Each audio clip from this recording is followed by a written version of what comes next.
नोएडा शहर में सुरेश अपनी माँ रामकली और पिता प्रदीप के साथ रहता था। वो एक बड़े हॉस्पिटल में डॉक्टर था और अच्छा पैसा कमाता था।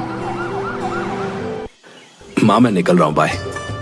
अरे रुक जा, नाश्ता तो किया कर, रोज तुझे समझाना पड़ता है। अगर मैं अपने आप समझ जाऊंगा तो आप मुझे रोज टोकोगी कैसे? अच्छा ज्यादा बातें मत बना, चल बैठ, मैं नाश्ता देती हूँ। सुरेश नाश्ता करने बैठ जाता है और तभी अचानक उसका फोन बजता है। उसे पता चलता है कि उसके दोस्त ऋषि की मौत हो गई है। उसके पैरों तले जमीन खिसक जाती है। नहीं नहीं, ये नहीं हो सकता। नहीं नहीं नहीं नहीं। क्या हुआ बेटा? ऋषि नहीं रहा। अरे ऐसा कैसे हो सकता है? मैं उसके घर जा रहा हूँ। हाँ बेटा, जल्दी जा। सुरेश फौरन कार उठाता है और उसके घर पहुंचता है। इंस्पेक्टर साहब, आप यहाँ क्या कर रहे हैं? क्या हुआ है? हमें इसके पड़ोसी ने फोन करके बुलाया क्योंकि इसकी मौत बिल्कुल नेचुरल नहीं है। मर्डर या सुसाइड भी हो सकता है, इसलिए अब इसकी बॉडी पोस्टमार्टम के लिए जाएगी। Oh God, I can't believe it. अगले दिन सुरेश सुबह उठकर हॉस्पिटल जाता है, लेकिन उसके मन में सिर्फ ऋषि की मौत का ख्याल चल रहा था। उसे अचानक याद आता है कि आज पोस्टमार्टम रिपोर्ट आनी है। वो तुरंत पुलिस स्टेशन पहुंचता है। इंस्पेक्टर साहब, क्या ऋषि की पोस्टमार्टम रिपोर्ट आ गई? हाँ, रिपोर्ट आ गई है। तो क्या पता चला?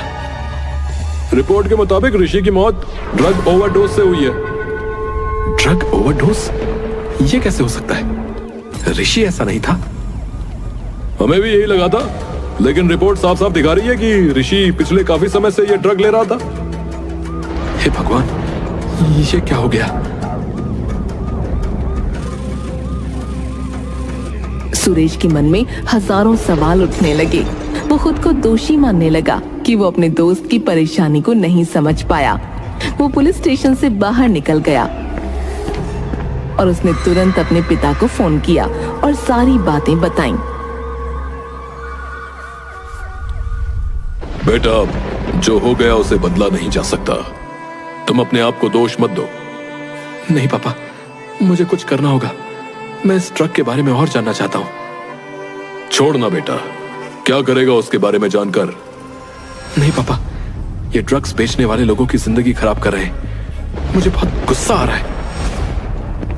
सुरेश वापस पुलिस स्टेशन के अंदर जाता है और इंस्पेक्टर से उस ड्रग के बारे में पूछता है। इंस्पेक्टर बताता है, दरअसल ये ड्रग आजकल शहर में एक गिरोह के द्वारा बेची जा रही है। हम इस गिरोह की तलाश में हैं, लेकिन अभी तक हमें कोई ठोस सबूत नहीं मिला है। तो आप लोग क्या कर रहे हैं? अगर आप लोग जल्दी कुछ नहीं करेंगे तो और लोग भी ऐसे ही मरते रहेंगे। देखिए, हम अपनी पूरी कोशिश कर रहे हैं, समझे? लेकिन ये चीजें समय लेती हैं। आप इस मामले में दखल न दें और हमें अपना काम करने दें। लेकिन ये आपके काम का नतीजा है कि मेरे दोस्त की जान गई है।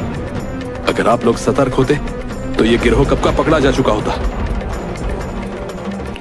डॉक्टर सुरेश, अगर आप यहाँ और रुकेंगे तो मैं आपको इस मामले में अरेस्ट भी कर सकता हूँ। चाहिए और अपना काम कीजिए, हमें अपना काम करने दीजिए। सुरेश का गुस्सा और बढ़ जाता है। उसे लगता है कि पुलिस सही तरीके से अपना काम नहीं कर रही। वो वहाँ से निकल जाता है, लेकिन उसके मन में अब एक ही ख्याल था, इस ड्रग गिरोह को पकड़वाने का। सुरेश पुलिस स्टेशन से गुस्से में निकलकर अपने घर की ओर चल पड़ता है। रास्ते में उसे अचानक भूख लगती है और उसे एक एग ऑमलेट वाले की दुकान नजर आती है। चलो थोड़ा कुछ खा लेता हूँ, शायद इससे मेरा दिमाग शांत हो जाए। वो एग ऑमलेट वाले के पास जाता है और एक ऑमलेट का ऑर्डर देता है। भैया एक एग ऑमलेट बना दो। कितने का है? 15 रुपए का। अभी आपको एकदम ताजा और गरम ऑमलेट बना कर देता हूँ। भैया आपका ऑमलेट तो बाकियों से काफी सस्ता है, कैसे चला लेते हो दुकान? इसमें तो कोई खास कमाई नहीं होती होगी। अरे साहब, जैसे तैसे चला लेते हैं, आप चिंता ना करें, बस खाइए। सुरेश को एग ऑमलेट वाले पर शक होने लगता है। जब उसे मौका मिलता है तो वो धीरे से ऑमलेट वाले के किचन में झांकने की कोशिश करता है। देखता हूँ क्या चल रहा है यहाँ पर। कहीं ये कोई मिलावट तो नहीं कर रहा है जो इतना सस्ता बेच रहा है। सुरेश जैसे ही किचन में कदम रखता है उसके होश उड़ जाते हैं। वहाँ उसे ड्रग्स के पैकेट्स दिखाई देते हैं। ये क्या हो रहा है यहाँ? सुरेश की आंखें बड़ी हो जाती हैं। अब वो समझ चुका था कि ये एग ऑमलेट बेचने की दुकान सिर्फ एक बहाना है। असल में ये एक ड्रग डीलर है। ये तो वही ड्रग है जिसकी वजह से ऋषि की मौत हुई थी। मुझे पुलिस को तुरंत बुलाना होगा। सुरेश फौरन अपने मोबाइल से पुलिस को कॉल करने की कोशिश करता है, पर कॉल लगती नहीं। उसी समय उसकी दुकान पर एक पुलिस वाला आ जाता है। सुरेश उसके पास जाता है और धीरे से उससे कहता है, इंस्पेक्टर साहब, ये एग ऑमलेट वाला असल में ड्रग डीलर है। किचन में चलिए, आपको सबूत मिल जाएगा। ऐसा है तो तुम चलो, मैं पीछे पीछे आता हूँ। सुरेश किचन में पहुंचकर पुलिस के आने का इंतजार करने लगता है, पर तभी एग ऑमलेट वाला अचानक वहां आ जाता है। अरे तुम यहाँ क्या कर रहे हो भाई? तुम जैसे लोग इस समाज के लिए दबाओ। मेरे दोस्त की मौत तुम्हारे जैसे ही किसी ड्रग डीलर की वजह से हुई है। तुम्हें शर्म आनी चाहिए। अरे सुनो भाई सुनो, तुम गुस्से में हो, मैं समझ सकता हूँ, लेकिन मैं तुम्हें एक ऑफर देना चाहता हूँ। क्या बकवास कर रहे हो? देखो, तुम पैसे ले लो और मेरे पार्टनर बन जाओ। हम दोनों मिलकर बहुत पैसा कमा सकते हैं, समझे? तुमने मेरे दोस्त की जान ली है और अब मुझे रिश्वत देने की कोशिश कर रहे हो। तुम्हारे जैसे लोग इस दुनिया में रहने के लायक नहीं है, समझे? इसी बीच पुलिस वाला वहां पहुंच जाता है, लेकिन जब सुरेश उनसे बात करने की कोशिश करता है तो वो ये देखकर हैरान रह जाता है कि पुलिस वाला भी एग ऑमलेट वाले के साथ मिला हुआ है। क्या आप भी इसमें शामिल हैं? क्या हो गया है इस दुनिया को? मैं इस मामले को आपके सीनियर अधिकारियों तक ले जाऊंगा। आप सबको इसका अंजाम भुगतना पड़ेगा। देखो डॉक्टर साहब, आप हमें धमकी मत दो, वरना आपके लिए परेशानी खड़ी हो जाएगी, समझे? अरे नहीं नहीं, रुको, हम तुम्हें सच बताते हैं। फिर एग ऑमलेट वाला और पुलिस इंस्पेक्टर दोनों अपना आईडी कार्ड दिखाते हैं और बताते हैं कि वो असल में पुलिस वाले हैं। अरे हम असली पुलिस वाले हैं और ये सब एक सीक्रेट ऑपरेशन है, समझे? मेरा नाम रोहन है और ये करण है। हम असली ड्रग डीलरों और उनके बॉस को पकड़ने के लिए अंडरकवर काम कर रहे हैं, समझे? ये जो तुमने किचन में देखा वो असली ड्रग नहीं है। ओह, आई एम सो सॉरी। अगर ऐसा है तो मैं भी आपकी मदद करना चाहता हूँ। मेरे लिए ये एक पर्सनल मैटर है। अरे ये बहुत खतरनाक काम है, हम तुम्हें इसमें शामिल नहीं कर सकते। प्लीज, मैं मदद करना चाहता हूँ, ये मेरे लिए जरूरी है। पुलिस वाले पहले तो मना करते हैं, लेकिन सुरेश के जोर देने पर वो मान जाते हैं। ठीक है, अगर तुम इतने ही अड़े हुए हो तो सुनो। तुम किसी असली ड्रग डीलर से ड्रग खरीदने की कोशिश करो और बातों बातों में उसे रोहन के बारे में बता दो। कहो कि ये एग ऑमलेट वाला नकली ड्रग बेचता है और इसकी वजह से मार्केट में उनके ड्रग का नाम खराब हो रहा है। समझ गया, मैं ये काम करूंगा। सुरेश पुलिस वालों की योजना के अनुसार अपने रूप को बदलता है और चेहरे पर हल्की दाढ़ी और आंखों में काला चश्मा लगाकर एक ड्रग डीलर की तलाश में निकल पड़ता है। चलो सुरेश, अब ये तेरी असली परीक्षा है। तुझे ये काम किसी भी कीमत पर करना ही होगा।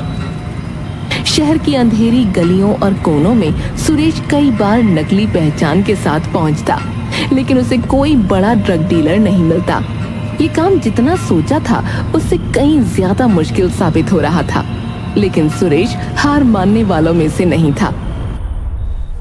सुन, मुझे असली माल चाहिए और तुम्हारी इन बकवास चीजों में मेरा कोई इंटरेस्ट नहीं है, समझे? मुझे किसी बड़े आदमी से मिलवा। बड़े आदमी से? भाई तो ऐसे किसी से मिलते नहीं बे। वैसे भी तुझे असली माल क्यों चाहिए रे? क्योंकि मैं बिजनेस में बड़ा खेल खेलना चाहता हूँ। ये छोटा मोटा काम मेरे लिए नहीं है। अब अगर तेरे पास मेरे काम की कोई चीज नहीं है तो मैं किसी और को ढूंढ लूंगा। वो लोग अभी ये बात कर ही रही थी कि वहाँ पुलिस पहुँच गई और उन्होंने सुरेश को पकड़ लिया। पेडलर भाग निकला। अरे आप लोग मुझे क्यों पकड़ रहे हैं? मैं तो आपका ही काम कर रहा हूं। अरे क्या बक रहा है तू? है अपना मुंह बंद रख। पुलिस उसे ले जाकर हवालात में बंद कर देती है। उसकी समझ में कुछ नहीं आता कि ये क्या हुआ। वो चिल्लाता है, अरे मुझे आपके अंडरकवर इंस्पेक्टर करण और रोहन ने ये करने के लिए कहा था ताकि इस ड्रग्स के रैकेट के पीछे के मास्टरमाइंड को पकड़ा जा सके। अरे किसी और को बेवकूफ बनाना, समझे? इंस्पेक्टर करण मैं ही हूँ और रोहन नाम का तो कोई पुलिस वाला है ही नहीं यहाँ। और दूसरी बात, हमने कोई अंडरकवर पुलिस वाले इस केस के लिए नहीं भेजे हैं, समझे? ये सुनकर तो सुरेश के पैरों तले जमीन ही खिसक गई, क्योंकि अब उसे समझ में आया कि वो दोनों असल में ड्रग डीलर ही थे, कोई पुलिस वाले नहीं। अगर ऐसा है तो मेरी बात का यकीन करिए इंस्पेक्टर साहब, वो एग ऑमलेट वाला और उसका साथी ड्रग डीलर है। प्लीज उसकी दुकान पर जाइए, आपको उसके किचन में सारे सबूत मिल जाएंगे। अरे मुंह बंद कर ले वरना तेरी टांगे तोड़ दूंगा, बता रहा हूं। सुरेश ने उस पुलिस वाले को बहुत समझाया, साथ ही अपने दोस्त ऋषि के बारे में भी बताया। तब जाकर उस पुलिस वाले ने सुरेश की बात मानी। ठीक है, हमें उस ऑमलेट वाले के पास लेकर चल।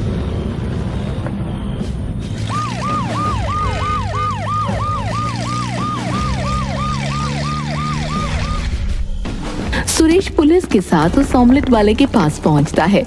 पुलिस उसके किचन में रेड मारती है, लेकिन वहां कुछ भी नहीं मिलता। अरे यहाँ तो कुछ भी नहीं है। रोहन सच बोल दो, तुम बच नहीं पाओगे। अरे उसके खिलाफ कोई सबूत नहीं मिला है। तुमने हमारा वक्त जो है ना बर्बाद किया सुरेश। एक मिनट, कहीं आप भी इनसे मिले हुए तो नहीं है? अरे तेरी हिम्मत कैसे हुई रे मेरे ऊपर उंगली उठाने की है? चल वापस, तुझे जेल में डालता हूं। अब तो तुम लंबे जाओगे भाई। अरे थैंक यू इंस्पेक्टर साहब। अरे ये आदमी तो पागल है। पुलिस रोहन को ले जाकर वापस हवालात में डाल देती है। उधर जब उसके माँ बाप के पास ये खबर पहुंचती है तो वो लोग भी पुलिस स्टेशन पहुंचते हैं, लेकिन पुलिस वाला जमानत देने से मना कर देता है। हे भगवान, मैं तो अच्छा करने निकला था, ये क्या हो गया? अरे बाहर आओ, तुम्हें कुछ दिखाना है। पुलिस वाला सुरेश को निकालकर एक कमरे में ले जाता है, जो देखने में किसी कंट्रोल रूम जैसा लग रहा था। पुलिस वाले ने बताया कि उन्हें रोहन पर शक था, इसलिए उन्होंने उसकी दुकान में माइक लगा दिया था, जिससे पता चला कि वो सचमुच ड्रग डीलर है और अब वो अपने मालिक से मिलने जा रहा है। तो आपने मुझे जेल में क्यों डाला और जमानत क्यों नहीं दी? अरे ताकि उसे और उसके मालिक को शक ना हो भाई। अब हमारे साथ चलो, हम इस रैकेट के मास्टरमाइंड को पकड़ने जा रहे हैं। वो लोग रोहन का पीछा करते हैं। रोहन एक गोडाउन में पहुंचता है। पुलिस धावा बोलकर उन लोगों को पकड़ लेती है और मास्टरमाइंड के रूप में सामने आता है सुरेश का बाप प्रदीप। पापा, आप तुम लोग यहाँ? हाँ भाई, हम लोग यहाँ। अरे आपने तो पुलिस को बेवकूफ समझ रखा है ना, अब आपका खेल खत्म हो लिया। तो इसीलिए आप लोगों ने मुझे जमानत नहीं दी थी? क्या आप लोगों को मेरे पिता पर पहले से शक था? हाँ भाई, क्योंकि तुम्हारे पिता सिर्फ ड्रग माफिया नहीं, एक हत्यारे भी हैं। तुम्हारा दोस्त कोई अपनी मर्जी से ड्रग ओवरडोज से नहीं मरा था भाई, उसे मारा गया था और वहां तुम्हारे बाप के होने के सबूत मिले हैं। आपने ऐसा क्यों किया पापा? उसे मेरे बारे में पता चल गया था और वो तुम्हें बताने आ रहा था, इसलिए मुझे उसको मारना पड़ा। इंस्पेक्टर साहब, इन्हें यहां से ले जाइए वरना मैं कुछ कर बैठूंगा। पुलिस प्रदीप को पकड़कर ले गई। केस तो सॉल्व हो गया, लेकिन सुरेश पूरी तरह से टूट गया।